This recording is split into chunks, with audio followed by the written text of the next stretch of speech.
Hey folks, all right, let's go through our stock market analysis today. Need to update some lines.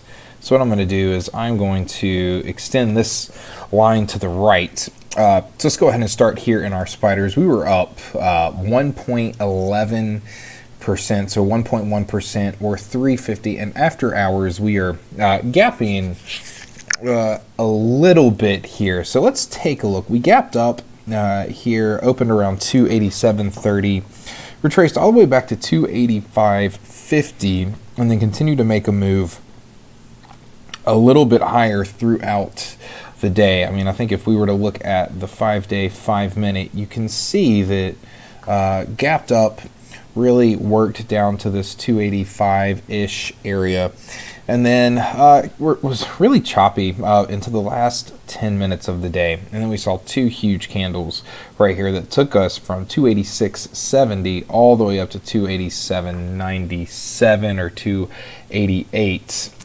And so a couple of the things that I want to chat about here, when we're looking right here, all of the major trend lines are actually still in place here. So we have trend line on the bottom.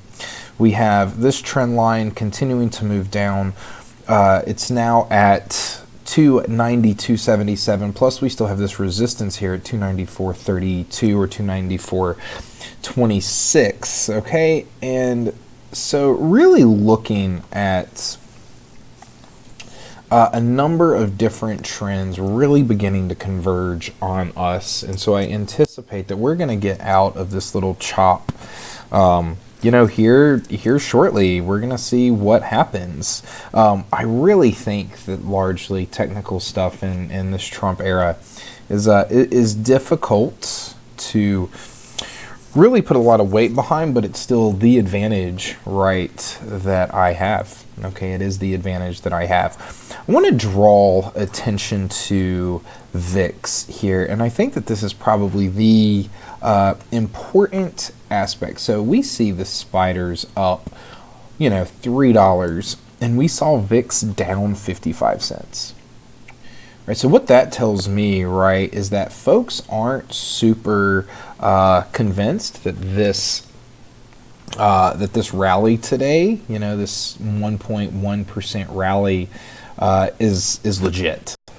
On days like today, when we see these moves, what we tend to see is VIX get hit a little bit more. So like if we go to 816, I'm assuming that 816 was this day right here. We can see it.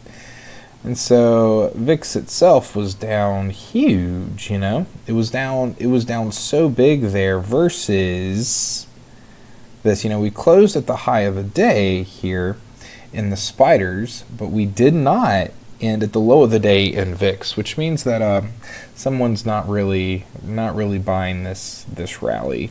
Okay, and so I think that's really important here as we look at really all of these trend lines. We'll go ahead here in the Qs and extend this trend line to the right. We will extend this trend line to the right. And so as we look to update these trend lines, this is important. All right, this is important stuff. They're really beginning to converge on us. Okay, so let's take a look at some of the other securities that we like to trade. All right, so when we're looking at these securities, not really noticing a whole lot. Gold, which was roaring, really retraced some of its highs today, and so we saw a little weakness there. I'm interested in HYG. HYG kind of interests me a little bit. We see oil and all of the oil derivatives still in a downward sloping pattern. UNG is finally getting a little bit of love after seeing it for quite a while really just continue to get destroyed. But as I'm looking at all of these, really the primary thing that I want to pay a lot of attention to is are these major market indices, right? These major market indices are really what's going to decide kind of the future here of where we're looking at, what's going to happen with the market, and where all of these other products are going to go. You know, if we end up breaking down and we go into this 280 range, which, you know, is certainly a distinct possibility, 280 range or even lower, right? Or even lower into this 270 range, which would really be for me. And, you know, we could even potentially draw a level of support here at 281, which I think that I'd like to do.